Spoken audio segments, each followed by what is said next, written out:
आज हम लोग पढ़ेंगे भीष्म की प्रतिज्ञा। क्या पढ़ेंगे? आप लोग को प्रतिदिन स्कूल में पढ़ाते हैं, साथ में वीडियो भी बना करके आपके मोबाइल पर भेज देते हैं। आपके पिताजी के मोबाइल पर भेजते हैं, आपके अभिभावक के मोबाइल भेजते हैं, ताकि आप बार बार किताब से भी पढ़ें, साथ में वीडियो भी देख लें। इससे जल्दी आप लोग सीखेंगे। जब आप लोग जल्दी सीखेंगे तो आप लोग शिक्षित होंगे। जब शिक्षित होंगे तो समाज में व्याप्त गरीबी, बेरोजगारी,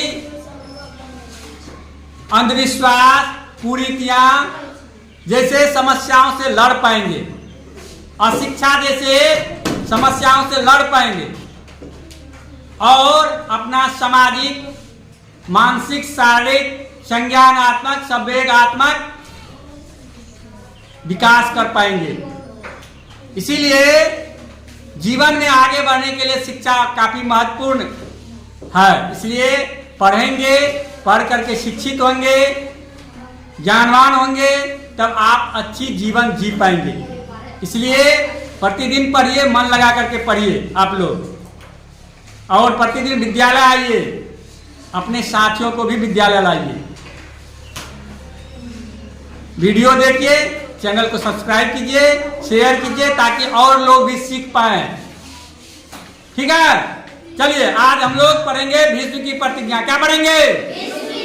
यह एक एकाकी है और यह ऐतिहासिक संदर्भ पर आधारित एकांकी है। इसे बंशीधर श्रीवास्तव ने लिखा है। ये महाभारत कालीन ऐतिहासिक संदर्भ पर आधारित है। हस्तिनापुर, शांतनु जो है वह हस्तिनापुर का सम्राट थे। इस एकांकी के इस पाठ के प्रमुख पात्र में शांतनु जी हैं। शांतनु कौन है?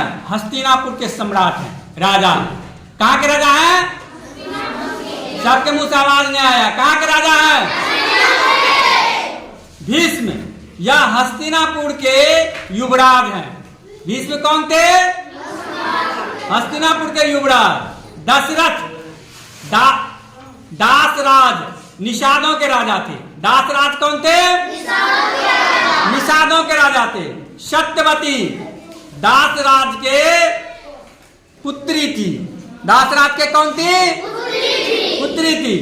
उसके बाद सैनिक, द्वारपाल, देवगण, सत्यवती की सखियां, ये सारे इस नाटक के, इस पात्र के, इस पाठ के अंग हैं।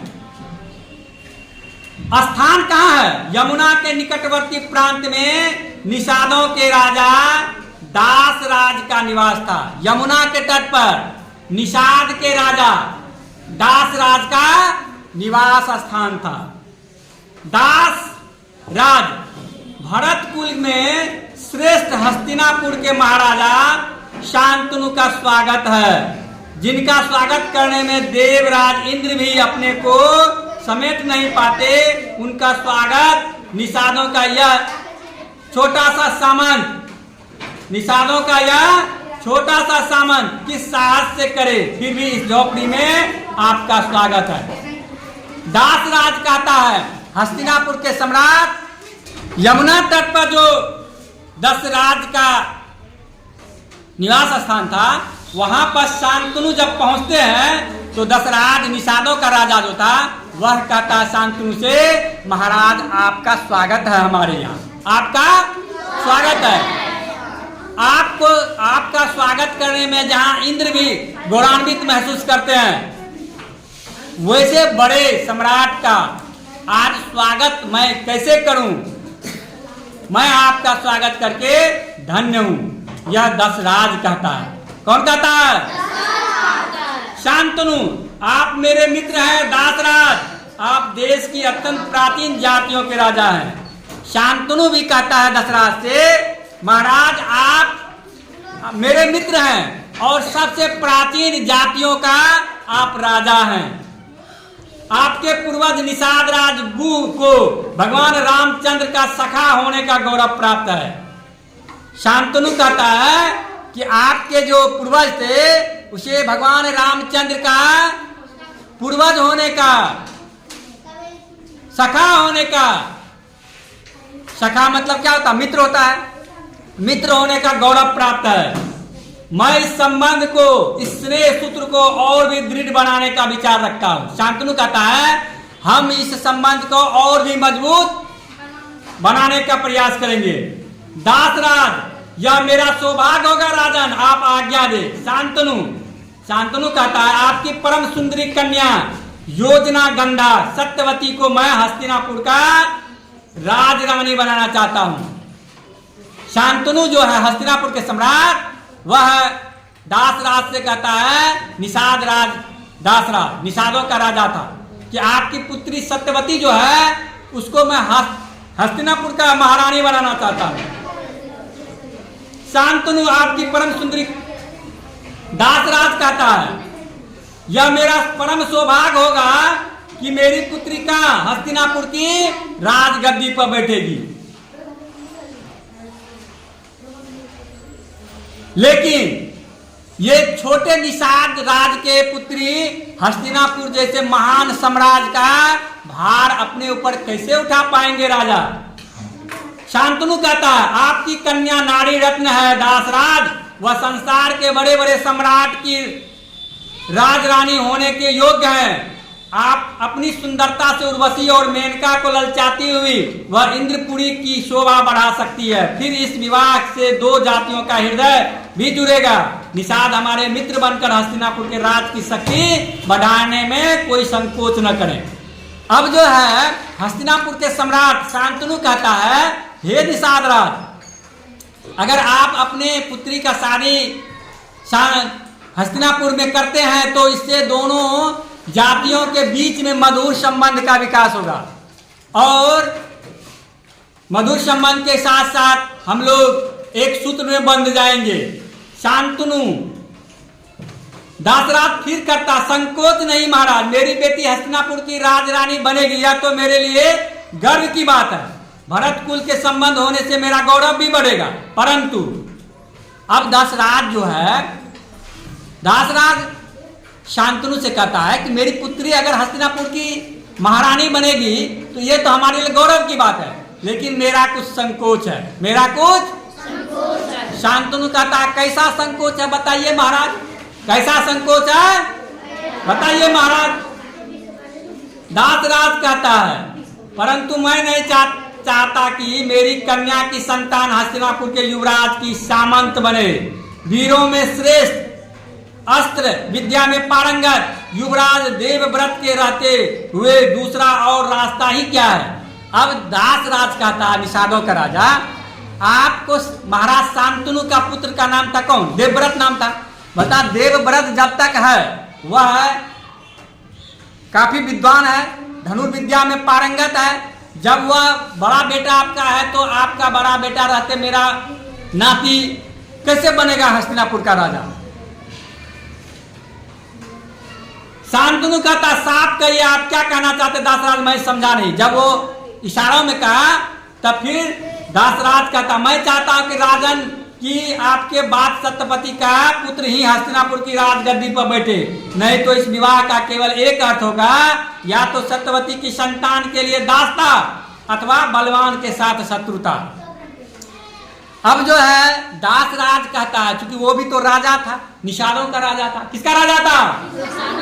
वह कहता है जब मेरी पुत्री की शादी आपसे होगी तो मेरी पुत्री का जो संतान होगा वह राजगद्दी पर कैसे बैठ पाएगा, जब देवव्रत जैसे योग्य राजकुमार हस्तिनापुर में पहले से ही मौजूद है। तो इस स्थिति में क्या होगा, या तो मेरी नाती अर्थात सत्यवती की संतान राजगद्दी पर न बैठ करके देवव्रत का दास बन के रह जाएगा, या नहीं तो उन दोनों भाइयों में क्या हो जाएगा, युद्ध हो जाएगा, शत्रुता हो जाएगी, दुश्मनी हो जाएगी, है कि नहीं? शांतनु कहता आप यह क्या कर रहे हैं निषाद राज, आप जानते हैं वीरों में श्रेष्ठ देवव्रत सर्वथा योग सुशील है, प्रजा उन्हें प्यार करती है, राजगद्दी पर उनका अधिकार है, मैं राज अधिकार से उन्हें वंचित नहीं कर सकता। अब शांतनु जो था वह कहता है मेरे पुत्र देवव्रत जो है वह काफी योग्य है, राजगद्दी पर उसका पहला अधिकार है और जनता भी उसको प्यार करती है, जनता भी उसको प्यार करती है। ऐसे में हम देवव्रत को उनके अधिकार से कैसे वंचित कर सकते हैं, उनके अधिकार से कैसे वंचित कर सकते हैं। दासराज तो मुझे क्षमा करे महाराज, मैं सत्यवती को हस्तिनापुर के भावी महाराज की सेवा हेतु दासी की संख्या बढ़ाने के लिए नहीं भेज सकता। तब कहता है दासराज, निषादों का राजा, मुझे क्षमा कीजिए महाराज, मैं अपनी पुत्री को आपसे विवाह करके दासियों के संख्या में वृद्धि करना नहीं चाहता हूँ, वृद्धि करना नहीं चाहता हूँ। यह आपकी महानता है कि आपने निषादों से मित्रता और प्रेम जोड़ने की बात कही, परंतु देवव्रत उनकी संतान भी इतनी उदार होगी इसका विश्वास मैं कैसे करूं।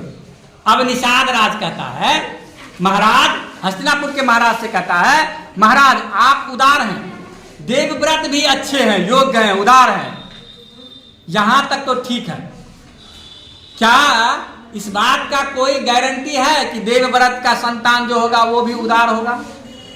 इसकी कोई गारंटी नहीं है। ऐसे में सत्यवती का संतान उनका दास नहीं हो जाएगा, उनको दास नहीं बनना पड़ेगा, तो मैं अपने सत्यवती के संतान को दास बनते नहीं देख सकता, दास बनते नहीं देख सकता। शांतनु कहता आप ठीक कर रहे हैं निषाद राज, लेकिन आपका कहना मानने का अर्थ है युवराज देवव्रत के साथ अन्याय करना। अब शांतनु कहता है आपका कहना ठीक है, लेकिन मैं अगर उन्हें उनके अधिकार से वंचित कर दूंगा तो देवराज के साथ क्या हो जाएगा? अन्याय हो जाएगा। क्या हो जाएगा? अन्याय हो जाएगा। अन्याय हो जाएगा। मैं अपने देवता तुल्य पुत्र के साथ ऐसा अन्याय नहीं कर सकता हूँ, ऐसा अन्याय नहीं कर सकता हूँ। शांतनु उदास मन उठकर चले जाते हैं। निषाद राज उन्हें आदर पूर्वक विदा करने के लिए बाहर तक जाते हैं जहां महाराज शांतनु का रथ खड़ा था। अब शांतनु क्या हुआ, राजा हस्तिनापुर के जो राजा शांतनु थे वह उदास होकर के निषाद राज के यहाँ से उठ करके चल देते हैं। जब उठ कर चलते हैं तो निषादों के राजा जो थे दासराज उनको आदर पूर्वक पूरे सत्कार के साथ घर के बाहर वहां तक छोड़ने जाते हैं जहां हस्तिनापुर के राजा शांतनु का रथ खड़ा था, जहां हस्तिनापुर के राजा शांतनु का रथ खड़ा था।